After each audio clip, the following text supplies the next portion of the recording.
Yeah. I found one that had music in it, but we didn't do that one. Okay, we did not finish the chapter titled The Council of Elrond because Gandalf just could not stop talking. Okay, how much longer? He was going on and on and on about Saruman and the tower and all this stuff. How much longer does it have? It won't be long. Okay. First time, kind of quick. Okay, so starting on page 265 of the Heirloom Edition Acid Pre-Paper copy of Lord of the Rings. I'll do the last part. And that, Frodo, is the end of my account. May Elrond and the others forgive the length of it. I would hope so. We would even have to forgive the length of it. But such a thing has not happened before. That Gandalf broke trust and did not come when he promised. An account to the ring bearer of so strange an event was required, I think. Well, the tale is now told from first to last. Here we all are, and here's the ring. But we have not come any nearer to our purpose. What shall we do with it? And now, the continuing saga of the Council of Elrond, where all of our characters sit around. There was silence. At last, Elrond spoke again.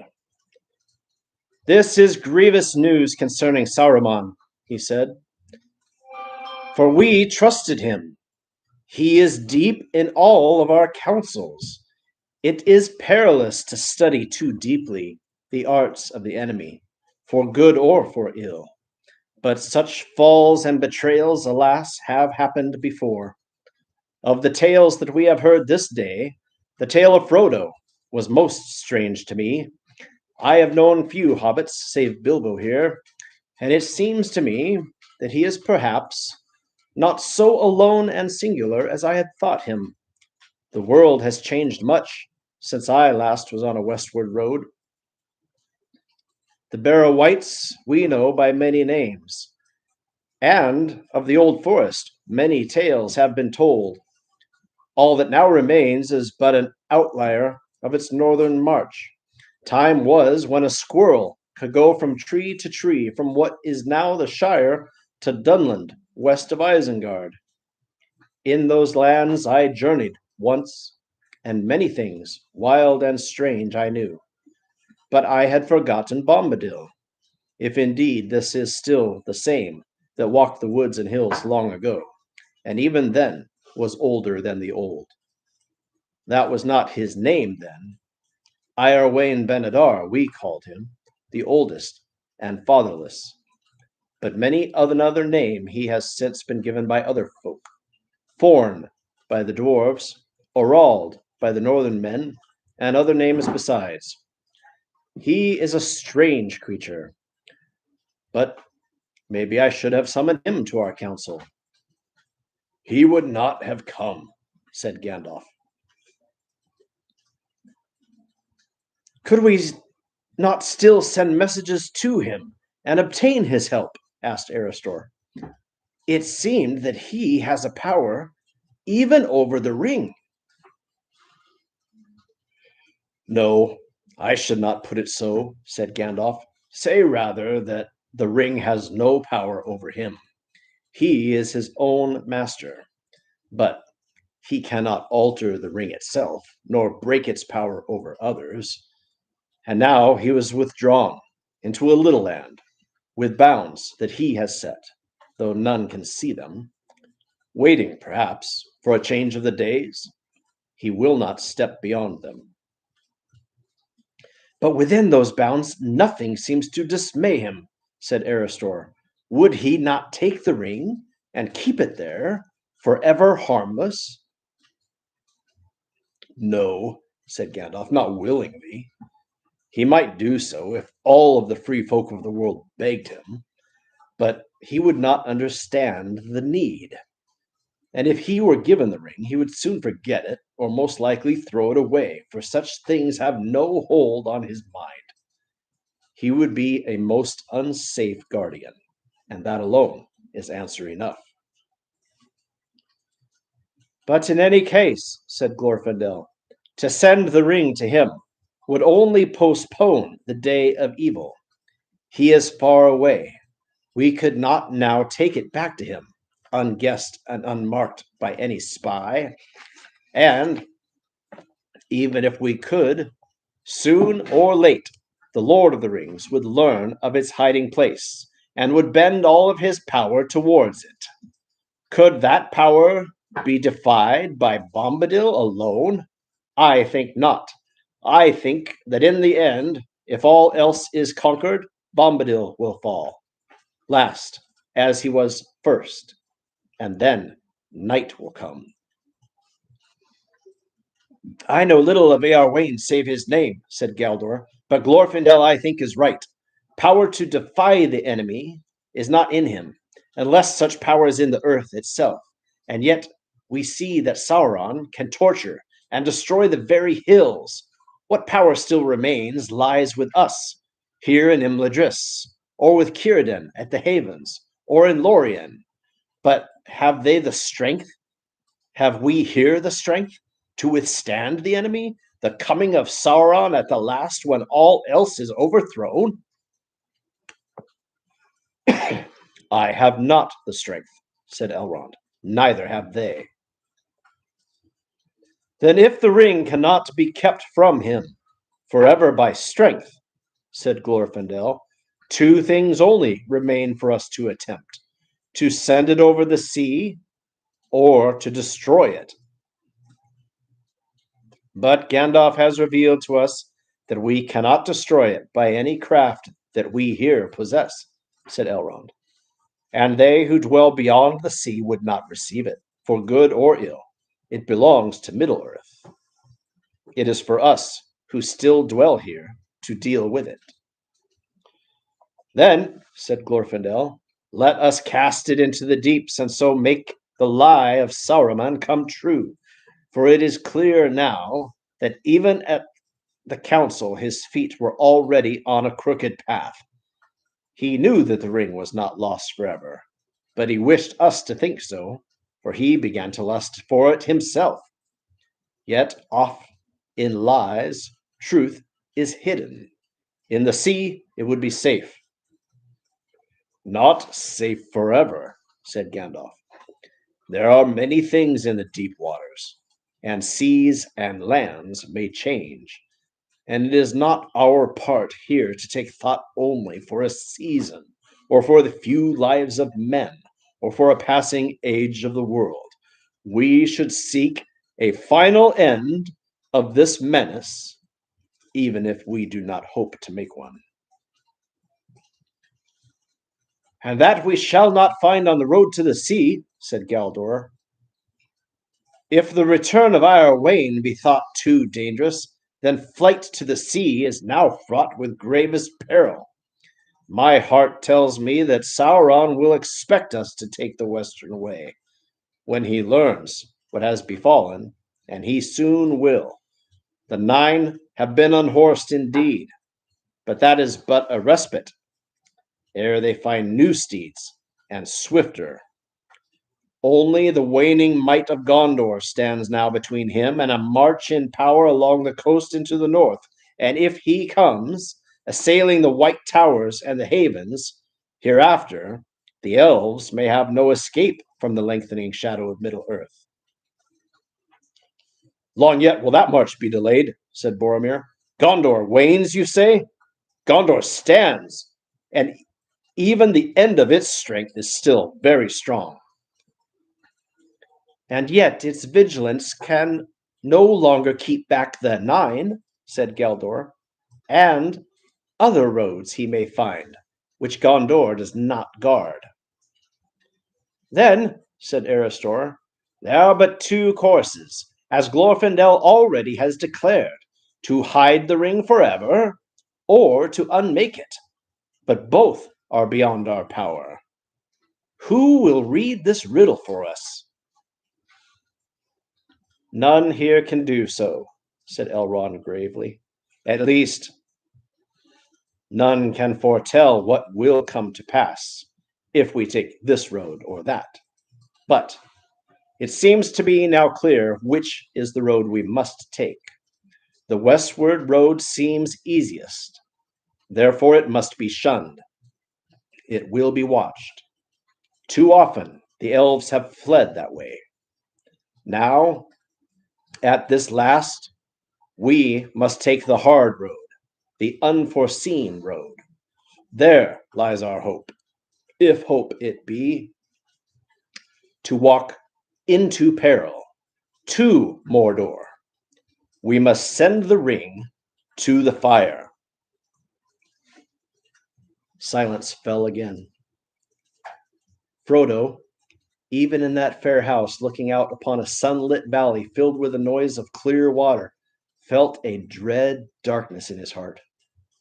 Boromir stirred. Frodo looked at him. He was fingering his great horn and frowning. At length he spoke. "I do not understand all of this," he said. "Saruman is a traitor. But did he not give a glimpse of wisdom? Why do you speak ever of hiding and destroying? Why should we not think that the great ring has come into our hands to serve us in this very hour of need? Wielding it, the free lords of the free may surely defeat the enemy.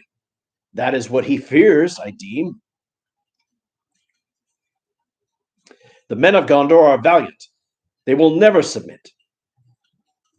But they must be beaten down. Valor needs first strength and then a weapon. Let the ring be your weapon. If it has such power as you say, take it and go forth to victory." "Alas, no," said Elrond. "We cannot use the ruling ring. That we know too well. It belongs to Sauron and was made by him alone. It is altogether evil. Its strength, Boromir, is too great for anyone to wield at will, save only those who have already a great power of their own. But for them, it holds an even deadlier peril. The very desire of it corrupts the heart. Consider Saruman. If any of the wise should with this ring overthrow the Lord of Mordor, using his own art, then he would set himself onto Sauron's throne, and yet another Dark Lord would appear. And that is another reason why the ring should be destroyed. As long as it is in the world, it will be a danger, even to the wise. For nothing is evil at the beginning. Even Sauron was not so. I fear to take the ring to hide it. I will not take the ring to wield it." "Nor I," said Gandalf. Boromir looked at them doubtfully, but he bowed his head. "So be it," he said. "Then in Gondor we must trust to such weapons as we have, and at the least, while the wise ones guard this ring, we will fight on. Mayhap the sword that was broken may still stem the tide, if the hand that wields it has inherited not an heirloom only, but the sinews of the kings of men." "Who can tell?" said Aragorn. "But we will be put to it by test one day." "Well, may that day not be too long delayed," said Boromir, "for though I do not ask for aid, we need it. It would comfort us to know that others fought also with all the means that they have." "Then be comforted," said Elrond, "for there are other powers and realms that you know not. They are hidden from you. Anduin the Great flows past many shores ere it comes to Argonath and the gates of Gondor." "Still, it might be well for all," said Gloin the dwarf. "If all of these strengths are joined together, the powers of each were used in league. Other rings there may be, less treacherous, that might be used in our need. The seven are lost to us. If Balin has not found the ring of Thror, which was the last, naught has been heard of it since Thror perished in Moria. Indeed, I may now reveal that it was partly in hope of finding that ring that Balin went that way." Balin will find no ring in Moria, said Gandalf. Thror gave it to Thrain, his son, but not Thrain to Thorin. It was taken, with torment, from Thrain in the dungeons of Dol Guldur. I came too late. Alas! Cried Gloin. When will the day come for our revenge? But still there are the three. What are the three rings of the elves? Very mighty rings, it was said. Do not the elf lords keep them? Yet they too were made by the Dark Lord long ago. Are they idle? I see elf lords here. Will they not say? The elves returned no answer. Did you not hear me, Gloin? Said Elrond. The three were not made by Sauron, nor did he ever touch them. But of them it is not permitted to speak. So much only in this hour of doubt I may say now, they are not idle. But they were not made as weapons of war and conquest. That is not their power. Those who made them did not desire strength or domination or hoarded wealth, but understanding and making and healing and preserving all things unstained. These things the elves of Middle-earth have, in some measure gained, though with sorrow. But all that has been wrought by those who wield the three will turn to their undoing, and their minds and hearts will become revealed to Sauron if he regains the one. It would be better if the three had never been. That is his purpose. But what then should happen if the rule and ring were destroyed, as you counsel? asked Gloin. We know not for certain, answered Elrond sadly. Some hope that the three rings which Sauron had never touched would then become free, and their rulers might heal the hurts of the world that he first wrought. But maybe when the one has gone, the three will fail, and many fair things will fade away and be forgotten. That is my belief. And yet all of the elves are willing to endure that chance, said Glorfindel. If by the power of Sauron, if by it the power of Sauron may be broken, and the fear of his dominion be taken away forever. Thus we return once more to the destroying of the ring, said Aristor, and yet we come no nearer. What strength have we for the finding of the fire in which it was made? That is a path of despair, or folly, I would say, if the long wisdom of Elrond did not forbid me. Despair or folly, said Gandalf. It is not despair, for despair is only for those who see the end beyond all doubt, and we do not. It is wisdom to recognize necessity when all other courses have been weighed, though as folly it may appear to those who cling to false hope. Well, let folly be our cloak, a veil, before the eyes of the enemy. For he is very wise, and weighs all things to a nicety in the scales of his malice.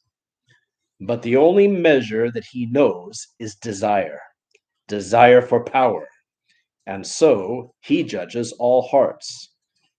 Into his heart the thought will not enter that any would refuse it, that having the ring we may seek to destroy it.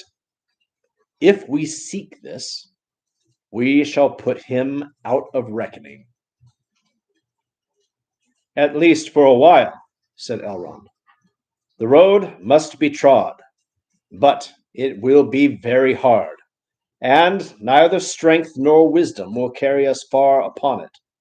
This quest must be attempted by the weak, or may be attempted by the weak, with as much hope as the strong. Yet such is often the course of deeds that move the wheels of the world. Small hands do them because they must, while the eyes of the great are elsewhere.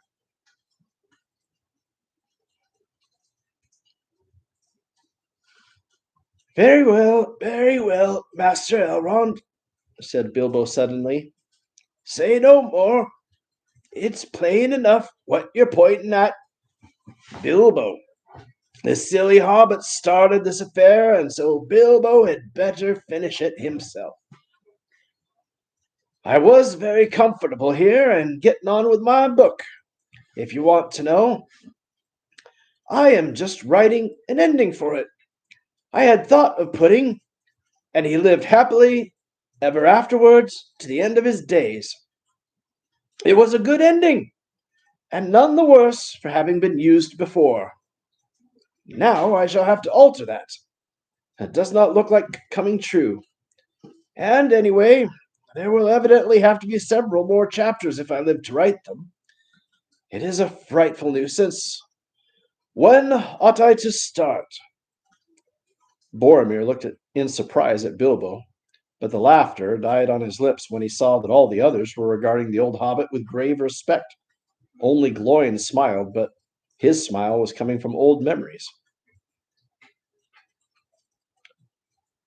Of course, my dear Bilbo, said Gandalf, if you had really started this affair, you might be expected to finish it. But you know well enough that starting is too great a claim for any, and that only a small part is played in great deeds by any hero. You need not bow, though the word was meant, and we do not doubt that under jest you are making a valiant offer, but one beyond your strength, Bilbo. You cannot take this thing back. It has passed on. If you need my advice any longer, I should say that your part is ended. Unless, as a recorder, finish your book. Leave the ending unaltered. There's still hope for it. But get ready to write a sequel when they come back. Bilbo laughed.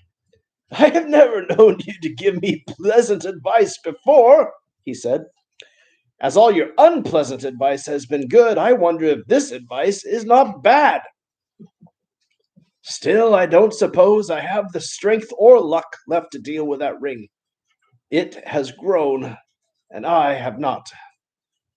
But tell me, what do you mean by they? The messengers who are sent with the ring. Exactly who are they to be?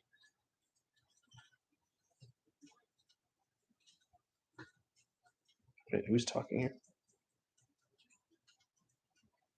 Oh, it is. I was right. It is Bilbo. Exactly. And who are they to be? It seems to me what this council has to decide, and all that it has to decide. Elves may thrive on speech alone, and dwarves endure great weariness, but I am only an old hobbit, and I missed my meal at noon. Can't we think of some names now, or put it off till after dinner? No one answered. The noon bell rang, and still no one spoke. Frodo glanced at all of the faces, but they were not turned to him. All the council sat with downcast eyes as if deep in thought. A great dread fell on him, as if he was awaiting the pronouncement of some doom that he had long foreseen and vainly hoped might after all never be spoken. An overwhelming longing to rest and to remain at peace by Bilbo's side in Rivendell filled all of his heart. And at last, with an effort, he spoke, and wondered to hear his words as if some other will had spoken using his small voice. I will take the ring, he said, though I do not know the way. Elrond raised his eyes and looked at him. Frodo felt his heart pierced by a sudden keenness of the glance. If I understand aright all that I have heard, he said, I think that this task is appointed for you, Frodo, and that If you do not find a way, no one will. This is the hour of the Shire folk, when they arise from their quiet fields to shake the towers and councils of the great. Who of all of the wise could have foreseen it? Or if they are wise, why should they expect to know it until the hour has struck? But it is a heavy burden, so heavy that none could lay it on another. I do not lay it on you.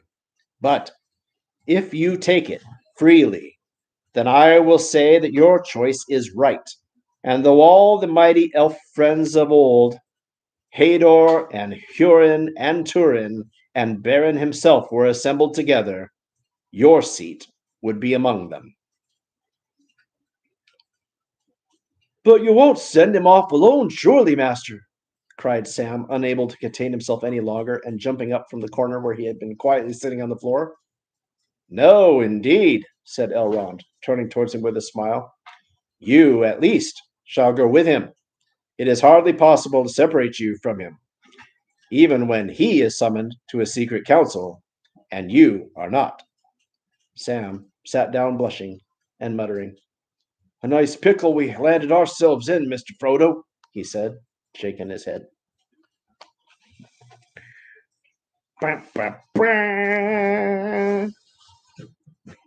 And that ends the longest chapter so far, because the other chapters are all an hour or shorter. This was 26 minutes tonight, plus an hour and a half the other night. The Council of Elrond, with all of its speechiness, has come to its conclusion. And next time we'll be reading Chapter 3, The Ring Goes South. Why? The word has to go south. I think it's to be tossed back into the fire.